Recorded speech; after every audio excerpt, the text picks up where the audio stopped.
Hi guys, I'm Brittany from By Brittany Goldwyn. I post videos about plants and projects, and today I figured I would do a little update on what I've got growing in my little greenhouse because it's been a while since I've done a what I'm doing in the greenhouse, what I've got growing and propagating update. So I'm in Maryland Zone 7A. It is October 8th or 9th, and we are finally getting to the point of where I can be here in the greenhouse without sweating totally. I mean, it's been hot really long here. I still have some of my tomatoes in the ground, but it is getting cool enough that even though I've removed the shade cloth from on top of my greenhouse, I am getting temperatures in here that are much more bearable, so I'm starting to work on a lot of perennial propagations. I think I talked about this before on the channel. I help feed a feral cat colony nearby, and one of the ways that I raise money to help feed these cats is by doing a big plant sale every fall and spring on my local plant Facebook group.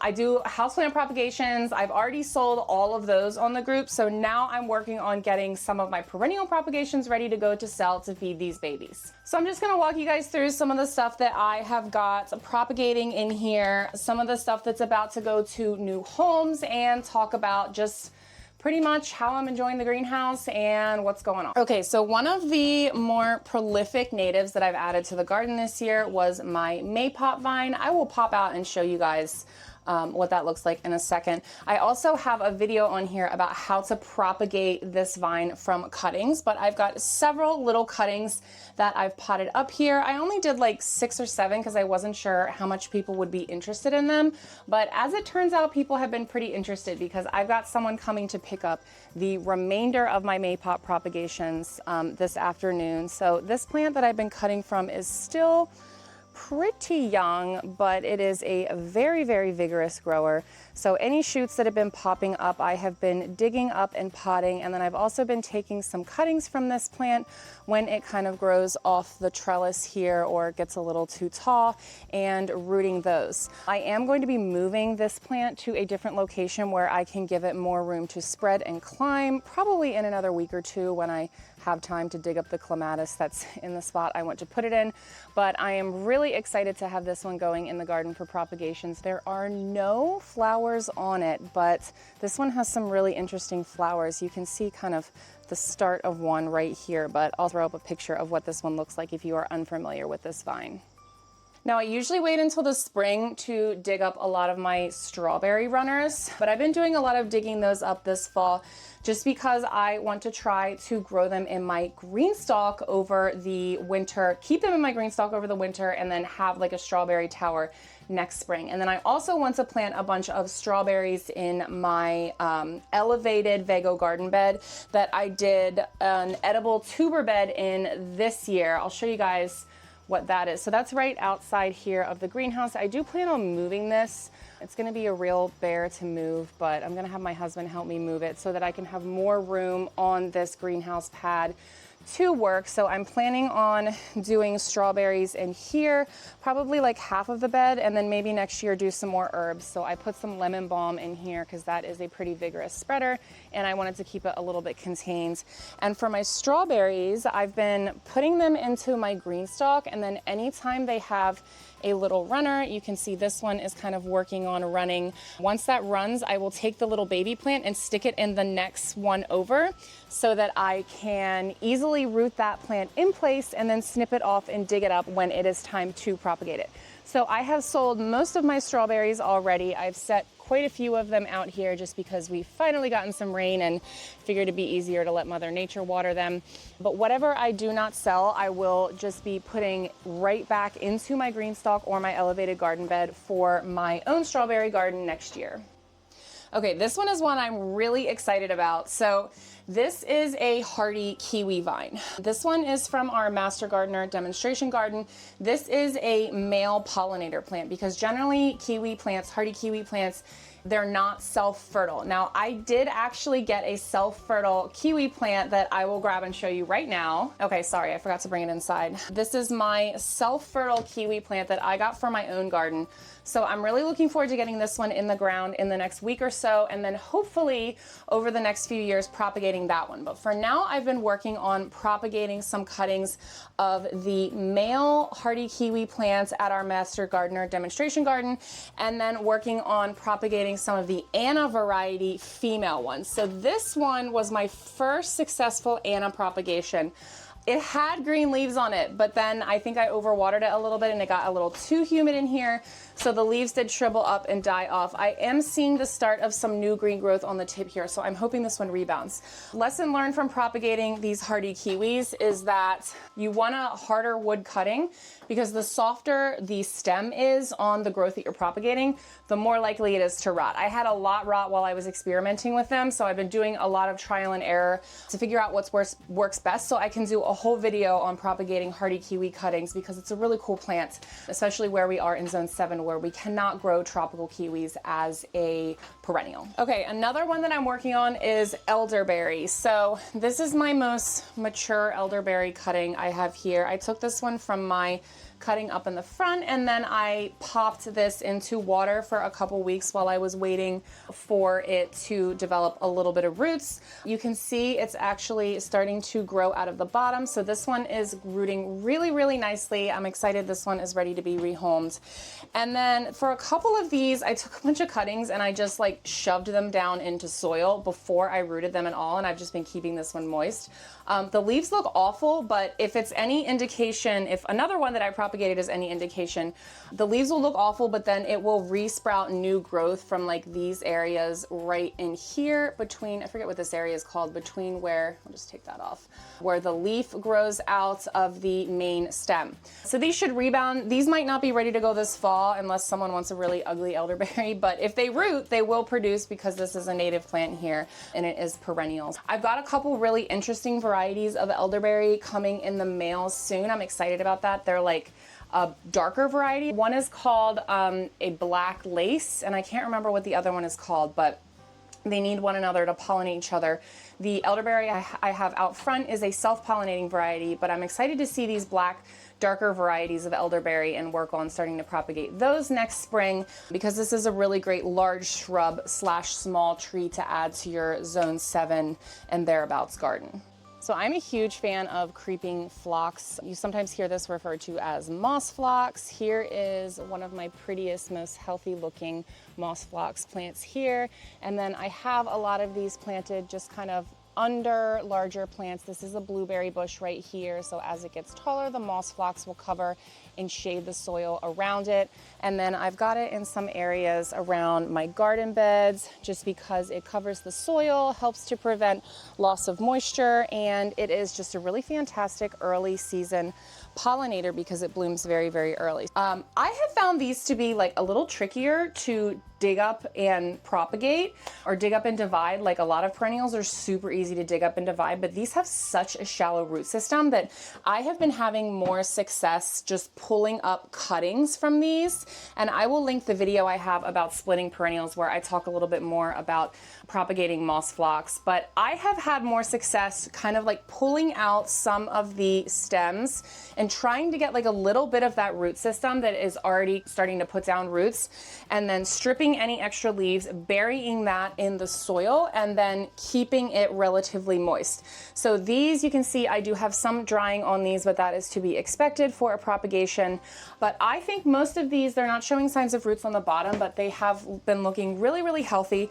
So I should, other than this one right here, but even this one, even though it looks really crappy, it still has some green. So this is probably not one that I will try and rehome. I'll probably try and plant this one in my own garden just to see if it rebounds.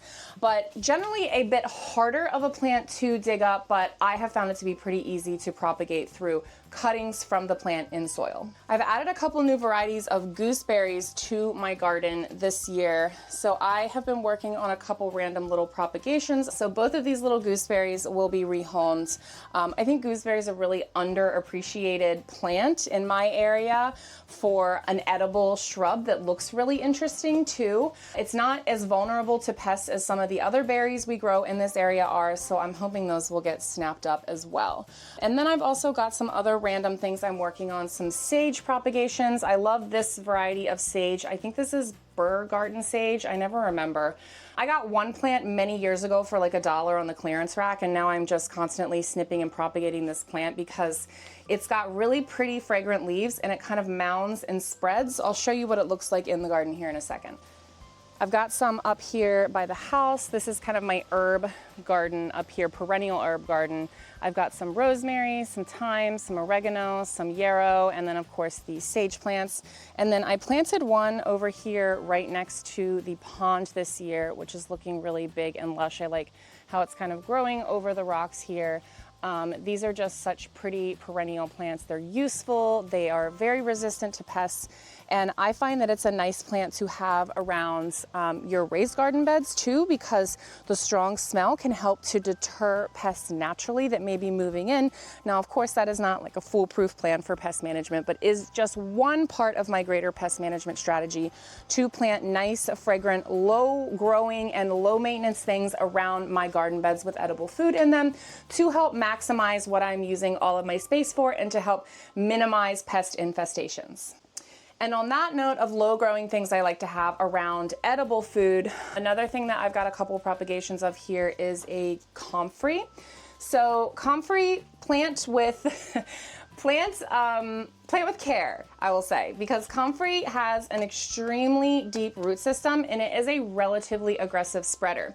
I really like this specific variety of comfrey because it doesn't get too tall and crazy. It's more of like a mounding spreading grower. So if I decide that it gets too big where I've got it, I'll just dig up some of it like I would like a catmint or another like low growing mounding perennial. The great thing about comfrey is it's a really popular plant in permaculture because its root system is so low that it brings up nutrients that are deep in the soil, and then once the plant is done for the season, you can chop all of the foliage down and just kind of use it as a green mulch in place. I also just like it for the same reason that I like my creeping phlox around my garden beds, because it just kind of shades out the soil and helps to prevent excessive moisture loss, and it's just a really interesting plant. I know a lot of people use comfrey for medicinal reasons. I have not gotten into any of that, but now that I'm growing it in the ground, I probably will get into some of that just to kind of, you know, experiment with things. Another of the native plants that I'm digging up to sell is this Dwarf Joe pieweed. So these look super healthy. This one is an awesome addition to like a wet sunny spot you've got, like a rain garden or something like that. I had my Joe Pie plants in the back of the yard where I never do any watering, and we've had some pretty serious periods of drought this year, so it just dried out and didn't look that great. So I ended up digging up my whole plant and moving it right over by the pond, which is also where we empty out one of the rain barrels when it gets too full. So I'm hoping this will be a better, more moist spot for the plant. But I've got some of these cute little babies dug up and ready to go that I will be including for the sale. Now, before I take you outside to show you what I've got growing outside of the greenhouse, just because I've got bigger pots and have been potting up stuff and moving around, I'll show you a couple of the other native perennials that I've been digging up. These I think are really easy to dig up and split in the fall or spring. This is mountain mint. If you do not have mountain mint in your garden, it is an amazing plant. It is a total pollinator magnet. This is a very young mountain mint, so I'll show you guys what it looks like in the garden when it's flowering and it's a little bit more mature. I wish you could smell it. It's an absolutely beautiful smell. It is a somewhat aggressive spreader, but it's kind of like mounding. It's not like a traditional mint where it's gonna send out a bajillion runners all over the place and spread like crazy and you can never get rid of it. But it will start spreading like any other happy native perennial, so you'll have to dig up and split it somewhat. And then I've got a lot of these purple coneflowers and black-eyed Susans. This is a straight species black-eyed Susan and a straight species purple coneflower, echinacea. Now, a lot of people have a hard time telling the difference between these two when they're young and not flowering. So one thing I just want to point out here is looking at the leaves.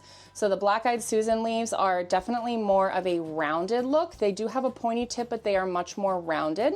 And then the coneflower leaves are a little bit pointier. So I'll give you a good example. This one probably here is a little bit pointier and longer. So if you can see them next to each other, you can see that there is definitely a difference. It's kind of hard to get these in the same shot here, but if you look at them in person, you can see the rounded leaves are generally going to be more of a black-eyed Susan coneflower, and these are going to be more of a traditional purple coneflower with those longer, pointier leaves that get quite large when the plant is mature. And before we wrap up, here is a little look at some of the other perennials I've dug up here. I've got this large New York ironweed. I started these from seeds last winter and then just popped them in the ground everywhere, knowing I would probably dig some up to rehome.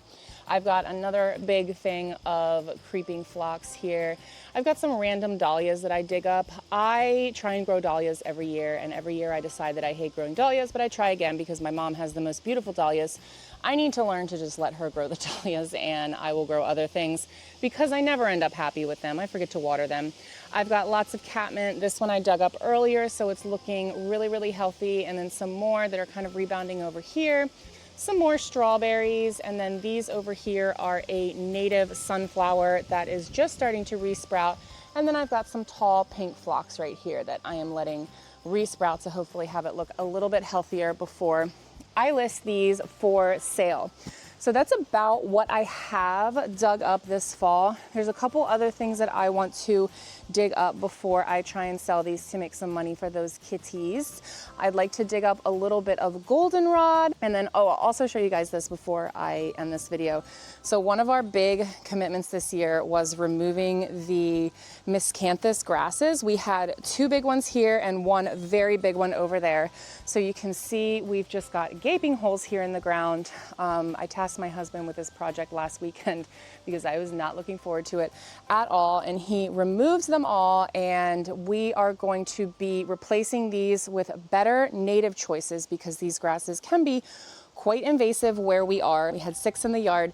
I removed the first 3 in the back last year, and then we removed these big giant ones this year. So that was a huge project. Now I'm waiting on a couple things to come in the mail that I'm going to be putting here. I think I'm going to put my hardy kiwi vine up here, and then probably one of those new black elderberries. We'll see how things kind of shake out over here, but I'm looking forward to improving this area a little bit because it gets some of the best light in the yard, and it's also right up by the patio. So I want it to look beautiful and be more productive and not be wasted on just like some invasive grasses that I threw in. And that about wraps up what I've got going on in the garden here. I've got a lot of stuff that's starting to take off for the fall. My lettuce is looking really good. I'm a little behind on getting some stuff in because I have been waiting for my basil and tomatoes to finish off. They are hanging on by a thread over here, but they will be coming out really soon because I am going to be putting little greenhouse covers on these 2 beds for the fall and winter. So I will probably just be doing a fall garden tour this year just because things are really busy right now with a lot of stuff going on, and I'm having a hard time keeping up with the monthly tours, which honestly are mostly for myself because I forget things and I like looking back at where things are every month. So I will probably do like maybe an early November true fall garden tour when things have really cooled off and I'm done digging up and splitting plants and everything is kind of settling in for the fall and winter. So until my next video, happy planting!